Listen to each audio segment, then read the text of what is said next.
தேர்வு மைய ஒதுக்கீடு குளறுபடியால் தமிழ்நாடு முழுவதும் நடைபெற இருந்த குரூப் 2 மற்றும் 2A முதன்மை தேர்வுகள் கடைசி நேரத்தில் ஒத்திவைக்கப்பட்டதால் 10,000த்திற்கு அதிகமான தேர்வர்கள் ஏமாற்றம் அடைந்தனர்.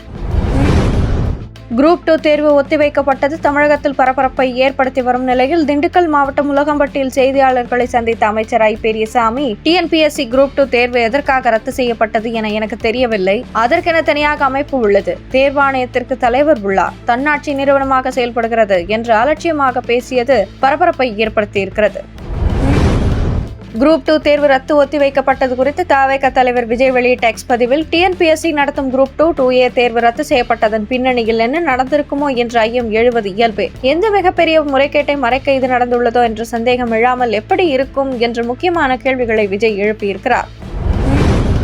மதுரையில் செய்தியாளர்களிடம் பேசிய காங்கிரஸ் எம்பி மாணிக்கம் தாக்கூர், திமுகவுடன் தொகுதி பங்கீடு குறித்து பேச குழு அமைத்து 36 நாட்கள் நாங்கள் காத்திருக்கின்றோம் என்று பேசினார். மேலும் திமுக குழு அமைத்து அழைக்கும் போது பேச தயாராக இருக்கிறோம். நாங்கள் பொறுமையாக இருக்கிறோம், தோழமையை மதித்து காத்திருக்கிறோம் என்றும் பேசினார்.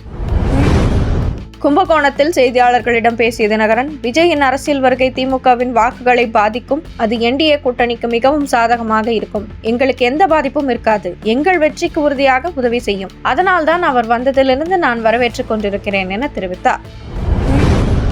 தஞ்சாவூர் மாவட்டம் வண்ணாரப்பேட்டையில் எதிர்க்கட்சித் தலைவர் எடப்பாடி பழனிசாமி விவசாயிகளை சந்தித்தார். பின்னர் செய்தியாளர்களிடம் பேசிய அவர், தஞ்சாவூரில் காய்ந்து கிடக்கும் நெற்பயிரை காப்பாற்ற மேட்டூரில் இருந்து 20 நாட்களுக்கு தண்ணீர் பாசனத்துக்கு திறக்க வேண்டும் என வலியுறுத்தினார்.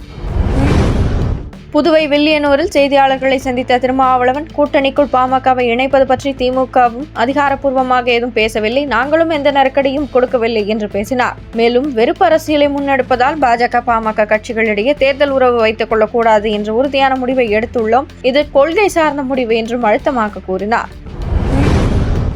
குரூப் 2 தேர்வுகள் குளறுபடி காரணமாக ரத்து செய்யப்பட்டு வேறு தேதிக்கு மாற்றப்பட்ட நிலையில் டிஎன்பிஎஸ்சி தேர்வு கட்டுப்பாட்டு அலுவலர் சண்முக சுந்தரம் மாற்றப்பட்டுள்ளார். அவருக்கு பதிலாக வெங்கடபிரியா நியமனம் செய்யப்பட்டுள்ளார். கோவையில் தமிழக வெற்றிக் கழகத்தின் பொதுக்கூட்டம் நடைபெற்றது. அதில் கலந்து கொண்டு பேசிய செங்கோட்டையன், மக்கள் வெள்ளத்தை பார்த்தேன். ₹1 கூட கொடுக்காமல் இத்தனை பேர் கூடியிருக்கிறீர்கள். உங்களை வெல்வதற்கு எந்த சக்தியாலும் முடியாது. இந்த கூட்டத்தை கூட்ட வேண்டும் என்றால் அவர்கள் ₹2,000 கோடி செலவு செய்ய வேண்டும் என்று பேசினார்.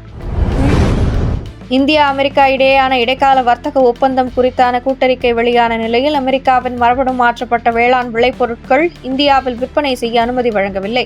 அமெரிக்காவின் சோளம், அரிசி, கோதுமை, ராகி, தானியங்களை இந்தியாவில் விற்பனை செய்ய எவ்வித சலுகையும் வழங்கவில்லை. இந்தியாவில் வாழைப்பழம், ஆரஞ்சு, ஆப்பிள், மாம்பழம், கொய்யா, காளான், கொக்கோ, கடுகு, எண்ணெய், அன்னாசி சாகுபடியில் ஈடுபடும் விவசாயிகளுக்கு எவ்வித பாதிப்பும் ஏற்படாது என்று மத்திய அமைச்சர் பியூஷ் கோயல் உறுதியளித்தார்.